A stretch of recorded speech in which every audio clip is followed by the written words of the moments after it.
اور قطر نے ایرانی سفارتخانے کے ملٹری سیکیورٹی اتاشی اور عملے کو ناپسندیدہ قرار دے دیا۔ قطر نے 2 ایرانی سفارت کو عملے سمیت ملک چھوڑنے کا حکم دے دیا۔ قطر نے ناپسندیدہ قرار دیے گئے عملے کو 24 گھنٹوں میں ملک چھوڑنے کا حکم دے دیا ہے۔ قطری وزارت خارجہ نے اپنے بیان میں کہا کہ ایران کے مسلسل حملوں کے باعث یہ فیصلہ کیا گیا۔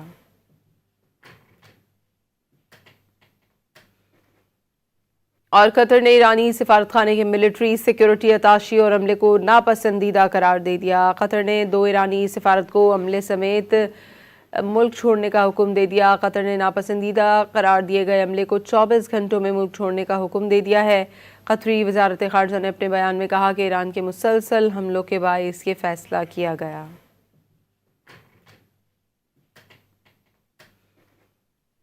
اور قطر نے ایرانی سفارتخانے کے ملٹری سیکیورٹی اتاشی اور عملے کو ناپسندیدہ قرار دے دیا۔ قطر نے 2 ایرانی سفارت کو عملے سمیت ملک چھوڑنے کا حکم دے دیا۔ قطر نے ناپسندیدہ قرار دیے گئے عملے کو 24 گھنٹوں میں ملک چھوڑنے کا حکم دے دیا ہے۔